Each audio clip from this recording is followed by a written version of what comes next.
तर इथे एकदम झटपट असे क्रिस्पी आणि क्रंची खूप पटकन होणारे हे कॉर्न कटलेट तयार आहे। खूप पटकन होतात, काही वेळ लागत नाही आणि तुमच्या घरातल्या साहित्यात होतात। एखादी भाजी तुम्ही कमी करू शकता, एखादी भाजी तुम्ही वाढवू पण शकता।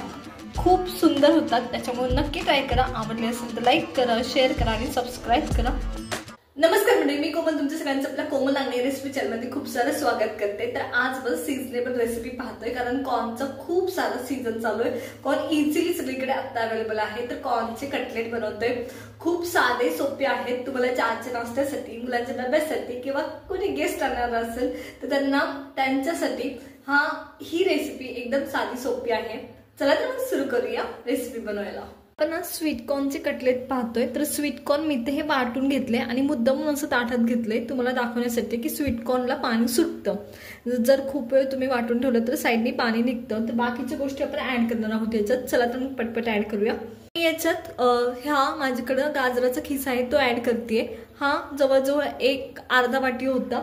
त्याच्यानंतर माझ्याकडे शिमला मिरची आहे, ती पण ऍड करतेय। व्यवस्थित बारीक चिरून घ्यायची। तर दोन्ही गोष्टी ऍड केल्यात त्याच्यानंतर बाइंड येण्यासाठी। तर त्याच्यानंतर मी बटाटा ऍड करते याच्यात। ह्या सगळ्या भाज्या ऍड केल्यात। आता इथं माझ्याकडे छोटा बटाटा होता त्याच्यामुळे मी एक बटाटा न ऍड करता 1.5 बटाटा ऍड करतेय। तर माझ्याकडे इथं आणखी अर्धा बटाटा आहे तो ऍड करतेय। त्याच्यानंतर इथे माझ्याकडे अद्रक लसूणची पेस्ट आहे ती पण मी ऍड करतेय। आता आपण मसाले टाकायला सुरुवात करतोय। कटलेट बनवतोय तर बाइंड येणं खूप महत्वाचं आहे। जेव्हा तुम्ही कॉर्नचे कटलेट करताना तर त्याला म्हणजे कॉर्नफ्लॉवर किंवा बाकीच्या काही गोष्टी लागत नाही खरं तर। जर खूप जास्त कॉर्नला पाणी सुटलं नसेल तर, पण बाइंड येण्यासाठी मात्र म्हणजे कॉर्नला खूप पाणी सुटलं असेल मग मात्र तुम्हाला काहीतरी त्याला टाकावं लागतं। जसं की तांदळाचं पीठ किंवा रवा हे टाका, कॉर्नफ्लॉवर किंवा मैदा ऍड करायची गरज नाही। तर चला बाकीचे मसाले ऍड करून घेऊया पटपट। आता मिरची पावडर ऍड करते। माझ्याकडे मिरची पावडर आहे ती ऍड करते। इथं अर्धा चमचा माझ्याकडे मिरची पावडर आहे। तुम्ही ढोबळी मिरची सुद्धा टाकली आणि त्याला सुद्धा मिरचीचा थोडासा फ्लेवर असतो, हे पण लक्षात घ्या। तर मी इथं थोडीशी हळद टाकते, अगदी किंचितशी, खूप जास्त नाही गरज काही याला। मसाला आहे तो ऍड करते, तुमच्या चवीनुसार टाकायचं। याच्या व्यतिरिक्त तुम्ही मिरपूड सुद्धा ऍड करू शकता। मिरपूडनी खूप छान टेस्ट येते, ती पण ऍड करू शकता। आता पाहायचं की आपल्या कॉर्नला किती पाण्याचं म्हणजे पाणी आहे ते पाहायचं आणि मग बाइंडिंगसाठी तुम्ही काहीही वापरू शकता। फक्त 1 चमच्यापेक्षा जास्त नाही वापरायचं। तुम्ही जे वापरताय ते खूप जास्त नाही वापरायचं, कारण या कटलेटला काही गरज नसते त्याची खूप जास्त काही वापरायची। त्याला ओरिजिनल त्याचं बाइंड असतं। तर हे मी इथं मिक्स करून घेतले आणि माझ्या कॉर्नला बऱ्यापैकी पाणी आहे अजून सुद्धा। तर पहा या पद्धतीने। खूप गरज असेल तर बाइंडिंगसाठी काहीतरी टाका, नाहीतर तुम्ही जस्ट वाटले तेव्हा तुम्हाला काही गरज पडत नाही। तर आता मी ह्याच्यात मीठ ऍड करून घेते आधी आणि मग आपण बाइंडला तांदळाचं पीठ वापरणार आहे। माझ्याकडे मीठ आहे ते मी ऍड करते। तर मीठ टाकल्यावर तर खूप पाणी सुटतं, हे पण लक्षात घ्या। त्याच्यामुळे तुम्हाला कॉर्नचे कटलेट लगेच करायला सुरुवात करायची आहे परत।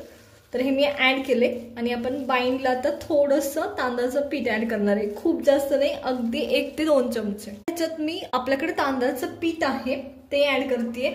तर माझ्या एका हातात आहे, चला तर ऍड करून घेऊया। तर मी ते ऍड करून घेते। आता एक लक्षात घ्या, पीठ तुम्हाला एकदम नाही ऍड करायचं। जरी तुम्ही 1 किंवा 2 चमचे टाकताय तरी सुद्धा थोडं थोडं ऍड करायचंय, नाही तर खूप थिक पण होण्याची काही गरज नाही, कारण कॉर्नचे कटलेट ना त्याचा शेप पकडत असतात। तर पहा या पद्धतीने। तर मला आणखी गरज वाटते, तर टोटल मी इथं 1.5 चमचे पीठ वापरले तांदळाचं। या पद्धतीने तांदळाच्या पिठाऐवजी तुम्ही रवा सुद्धा वापरू शकता, रवा खूप पाणी शोषून घेतं त्याच्यामुळं। तर जर हे आता कटलेट करण्यासारखं झालंय जवळजवळ, तर चला कटलेट बनवून घेऊया।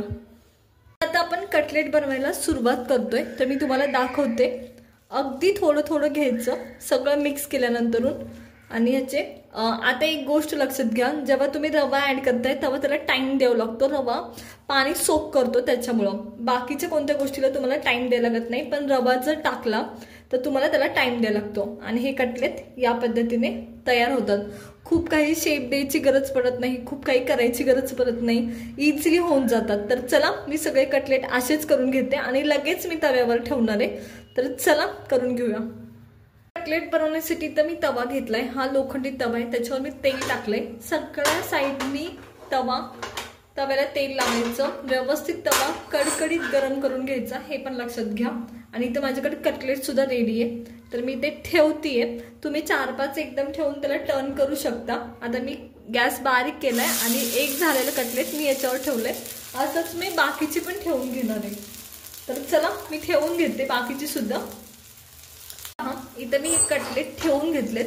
आता एक सांगते, सुरुवातीला जेव्हा मी कटलेट ठेवले तेव्हा गॅस एकदम बारीक होता, जसं जसं ठेवत होते तसं तसं। आता थोडंसं मोठं केलंय, खूप जास्त नाही, कारण कटलेट व्यवस्थित क्रिस्पी पण झाले पाहिजे, ते व्यवस्थित बाइंड पण झाले पाहिजे, त्याच्यामुळे बारीक गॅसवर आता मी करतेय।